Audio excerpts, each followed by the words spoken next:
Get ready for a rewind of our March 21st episode, where we kicked things off with the latest drama between Trump and Musk.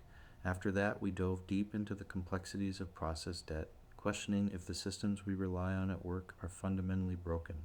A couple months have passed, and the fast friends have quickly become enemies, and at this point, it looks like Musk is the one that is being chewed up more.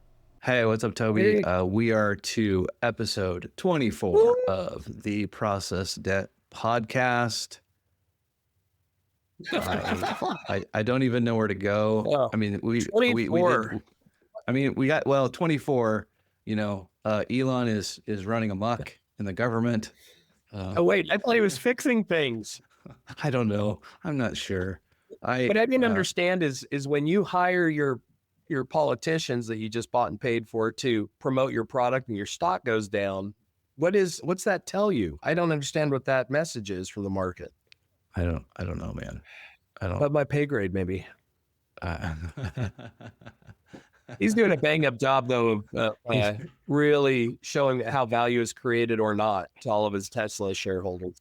It's very interesting stuff. We should probably spend a couple to talk about Doge, because I think the short term,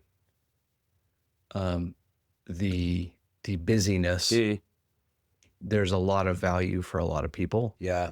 And the impact, the long-term impact, like how does that play? But let's not talk about that today. We should. Chris, you're such a tease, man. You're throwing that I am for our listeners in Romania. I know. Shout out to They're gonna now. I know. Next session. Okay. I know they're not going to listen to us. We're not going to have anybody in Romania. No more Romanian listeners. It's terrible. I do appreciate the folks in Grayson though that stick it out with us. There you go. So, all right. Hey, so you had an idea. Yeah, my topic was people have RACIs, right? So responsible, accountable, consulted and informed. Consulted and informed. They have them, but they don't always know what it means. No, nor your acronym. Yeah, it is a familiar acronym, and I've seen that people bristle against it. Maybe that's because I bristle against it. I'm not sure. That can be, yeah. You give out what you want back, and yeah. It's like, I don't want to be responsible or accountable. But the thought here is like, on the software side, which is where I believe most process debt lives. Yeah. Not because the systems are bad, but because the people don't understand what those systems are for. Yeah. Like, are we stuck with crappy systems? Yeah. Because we don't have a baseline for what those systems are supposed to do. Yeah. And I guess a question, this is not your first rodeo. Well, I've been a circus clown for years. No. Yeah.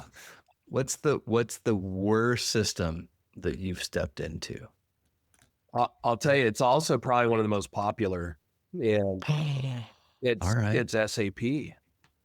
Oh, yeah. I've been involved with a number of, a dozen plus ERP systems. And so there's a whole variety, right? SAP and Oracle are probably the two most common kind of broad base use cases. Sure. But the difficulty with these very complex systems is that the configuration requirements is so high. Right? Yeah. And to do meaningful configuration assumes you understand how your process works. Yeah. And yes. Right. And so you and I have chatted offline at times about they have a core piece of software and it's like financial software, and then they keep adding other crap onto it, and they acquire other companies to keep showing growth. The difficulty is that a client gets a singular idea in their mind that the 3-letter acronym SAP solves everything. Yeah. This magical panacea and life will be grand and greener. And they're not going to do it. Is it like Henry Ford's Model T, where you can get it in any color as long as it's black? Well, and therein lies the irony, right?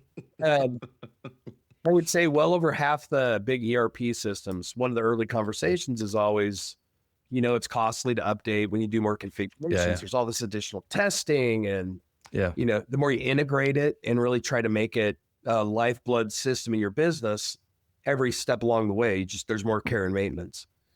Yeah. Again, over half say, we're just going to keep it vanilla. Well, the reality is, and maybe the title of this podcast is Nobody Likes Vanilla, but the reality is that a vanilla-based system, it lacks any of the nuance that so many of our businesses require. Yeah. A service business and a product business can use the same software, but they have to have certain considerations. What about you? What's the worst? It's interesting. Like I think in my career, I've actually never worked at a company that had SAP. Wow, you're not dead yet. That's good. I know. I'm getting better, as they would say in Monty Python. That's right. I've worked with a lot of really good software that has just been hacked so that it's just not usable. Yeah. And so I think the Atlassian suite oftentimes can lend itself to, someone had a bright idea to add a custom field. Yes. And, someone else had a bright idea to add a custom field, and 1,000 fields later, you're stuck with what's the due date? Yeah. I'm scrolling. Yeah. I think it's interesting because I think most people don't realize that to add to anything, like any single software, adding is so easy. Oof. And oftentimes it's so wrong, and you can almost never take it away. No. If you look at our wrists, like our wrist, if you look at our wrists, we have all these bones in our wrists. What are they for? We're not really sure. That's right. But they were added. They're really hard to take away. Yeah. I'm not experimenting with that. I'll take your word for that. But you're right. It does seem like it's easier to add layers.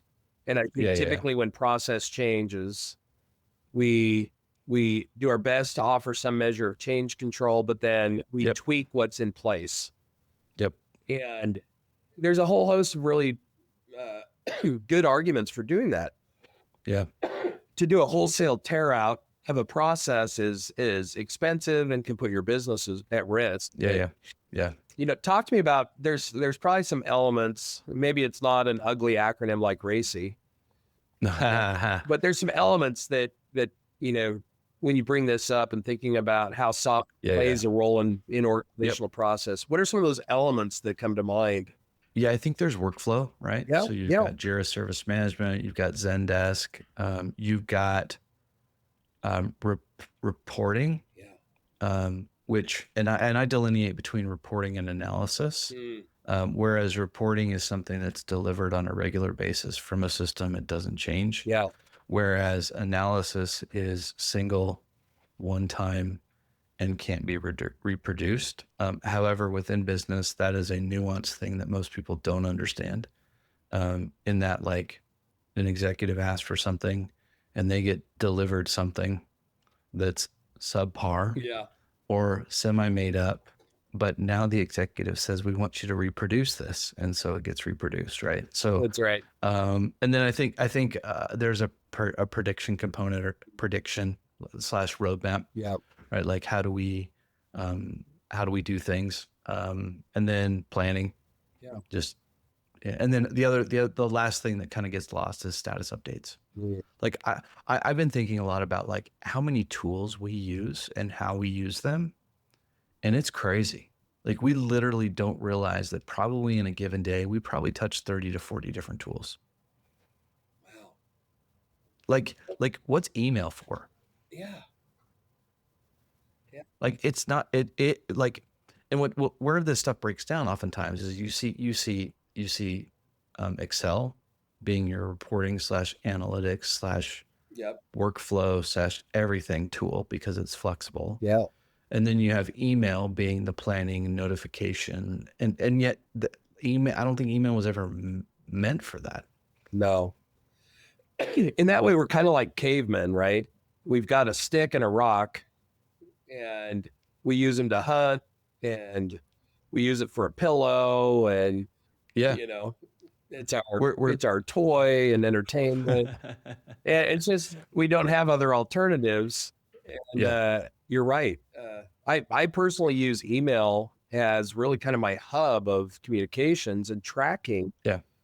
Because it does have some of those fundamental things like reminders, but in any given day, I may use email and provide updates inside of a shared piece of software. Yep. And use Slack and text, and then all the variety of meeting platforms that we use now.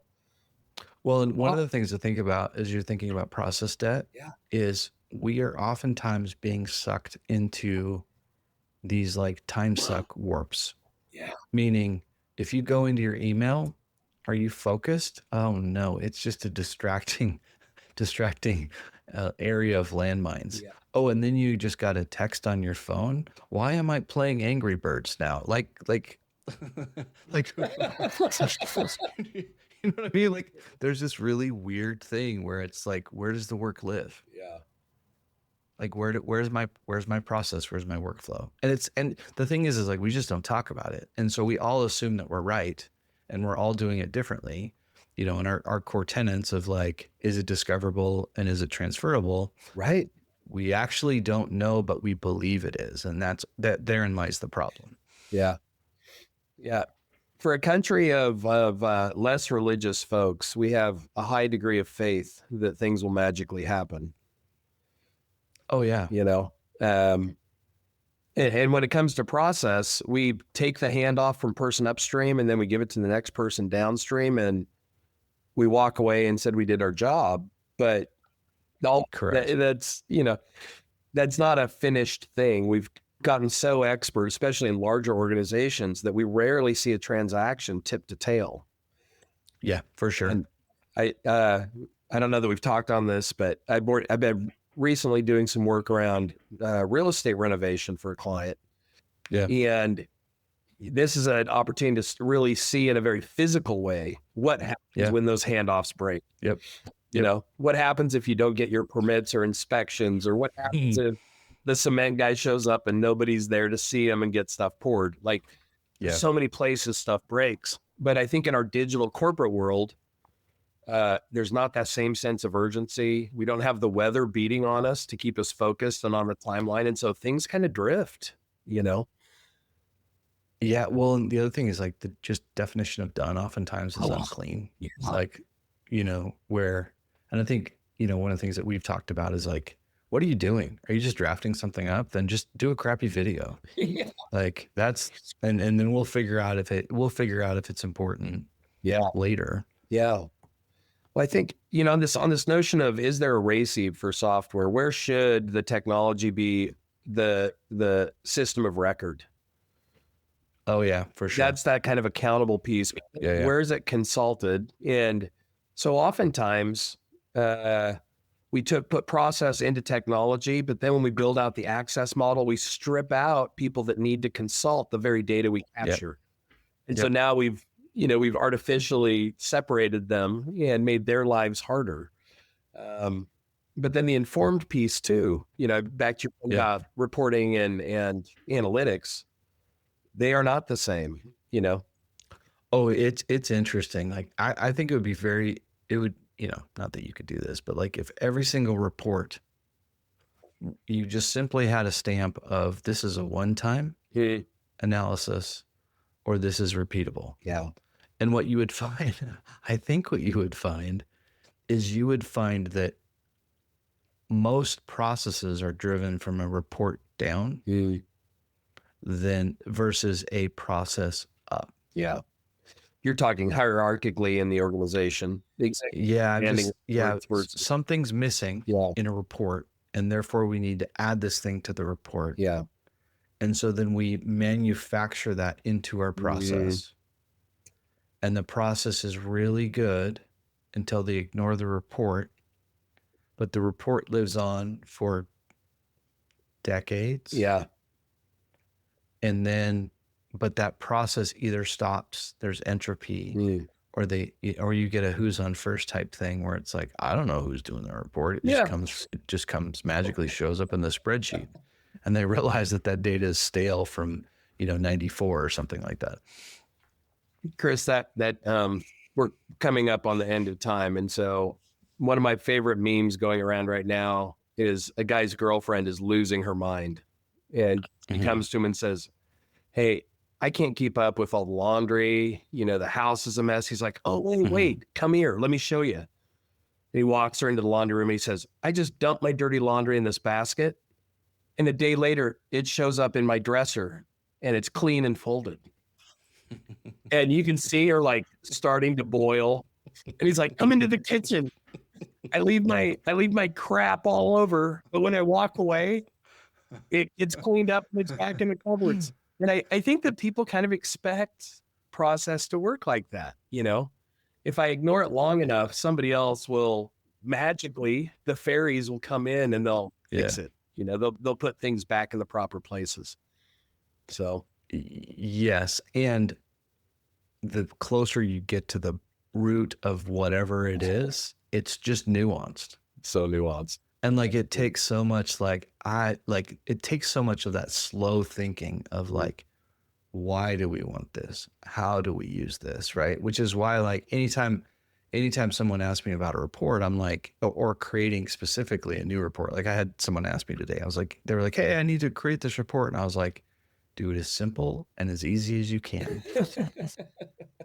And if it gets used, they will tell you if you want more information. Yeah. And then you will find that the information that you're providing is not that good. And so you're going to have to clean it up. But the reality is they're probably not going to want to clean it up. Yeah. And so it's significantly easier to ask for more and more reports and more metrics that you don't have to think about.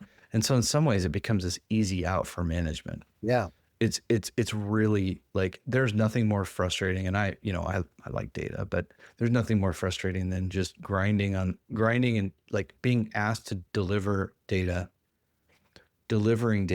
and have it be dismissed because the data doesn't match the confirmation bias that they want. So yeah, that must be wrong because that's not what I thought. There you go. Hey, you know what? I think on our 24th session, we may have just created the longest. Oh, love it. Yeah. This podcast also not brought to you by the assholes at Fabletics. That's correct. We do not like them. They're not our favorite. All right, dude. We will catch you next week, man. It's a deal. All right. All right. Thanks.